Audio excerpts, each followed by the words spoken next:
উপস্থিত মুরব্বিয়ানে আযম, মুসল্লিয়ানে কিরাম, আজকে পবিত্র শুক্রবার জুমার দিন আল্লাহ পাক রব্বুল আলামিন আপনাকে, আমাকে, আমাদেরকে আল্লাহর ঘর মসজিদে আসা এবং বসার তৌফিক দিয়েছেন। সেজন্য মহান রব্বুল কারীমের দরবারে শুকরিয়া আদায় করি আলহামদুলিল্লাহ। আল্লাহ পাক রব্বুল আলামিন আমাদেরকে এই পৃথিবীতে পাঠিয়েছেন তার ইবাদতের জন্য। ইবাদত হতে হবে বিনয় এবং নম্রতার সহিত। আমাদের জীবনের চলাফেরা থেকে উঠা বসা সবকিছুই হচ্ছে আমাদের ইবাদতের অন্তর্ভুক্ত। আল্লাহ পাক আমাদেরকে নির্দিষ্ট কিছু ইবাদত আমাদের ধর্মীয় বিধানাবলীর মধ্যে দিয়েছেন, নামাজ, রোজা, হজ, যাকাত। এর মধ্যে অন্যতম একটি গুরুত্বপূর্ণ বিষয় হচ্ছে শিষ্টাচার, যার বিপরীত একটি বিষয় হচ্ছে অহংকার। শিষ্টাচার পরিভাষা এমন একটি পরিভাষা, এটি অত্যন্ত বরকতপূর্ণ। যখন কোনো ব্যক্তির মধ্যে শিষ্টাচার থাকবে তখন সেই ব্যক্তি সবার কাছে সম্মানিত এবং মর্যাদাপূর্ণ একজন ব্যক্তি হয়ে ওঠে। যাই হোক, আজকের আলোচনার বিষয় হচ্ছে অহংকারের কুফর। অহংকার শব্দটি আরবি পরিভাষা হচ্ছে আত-তাকাব্বুর, এবং ইংরেজিতে বিভিন্নভাবে বলা হয়, যেমন ইগোনেস যেটাকে বলে, সেটা হচ্ছে অহংকারের একটি পরিভাষা। অহংকার, কোনো ব্যক্তির মধ্যে যখন অহংকার থাকে তখন ব্যক্তি সে নিকৃষ্টতম হয়ে যায়, তার মধ্যে আর উন্নত গুণাবলী একটি লুপ্ত হয়ে যায়। যাই হোক, অহংকার বা আত-তাকাব্বুর হচ্ছে তিন প্রকার। প্রথম নাম্বার তাকাব্বুর হচ্ছে, অহংকার হচ্ছে আত-তাকাব্বুরু আলাল্লাহ, আল্লাহর সাথে তাকাব্বুর। এবং দ্বিতীয় নাম্বার হচ্ছে আত-তাকাব্বুরু আলাল মুরসালিন, নবীদের সাথে অহংকার। তিন নাম্বার হচ্ছে আত-তাকাব্বুরু আলান নাস, মানুষের সহিত অহংকার।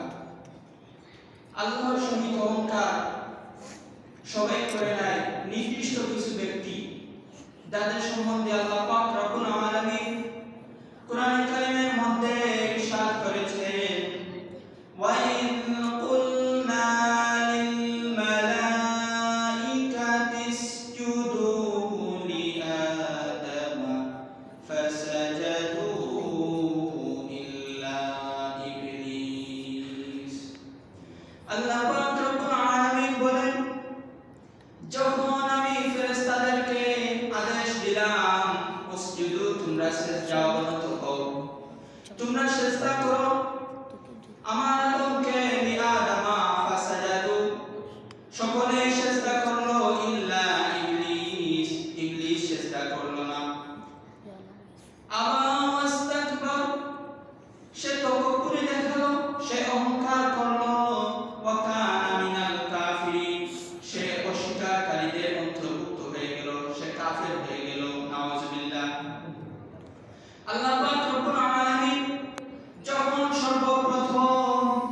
সর্বপ্রথম এই পৃথিবীতে ইবলিস সে অহংকার দেখিয়েছিল, সে আল্লাহকে বলেছিল যে খালাকতানি মিন নার, আপনি আমাকে সৃষ্টি করেছেন আগুন দ্বারা, এবং ওয়া খালাকতাহু, তাকে সৃষ্টি করেছেন মিন তিন, তাকে মাটি থেকে সৃষ্টি করেছেন। সর্বপ্রথম সে অহংকার দেখালো এবং সে কি হলো, ওয়া কানা মিনাল কাফিরিন, সে কাফেরদের অন্তর্ভুক্ত হয়ে গেল।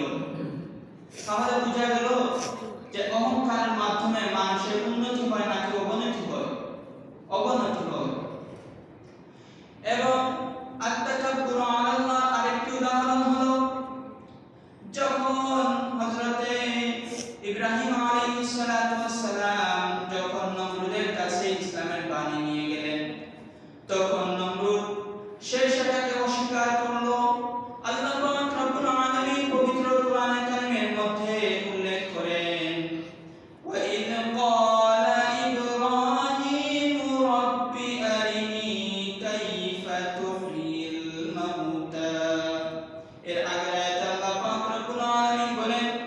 ألم تر إلى الذي حاج إبراهيم في ربه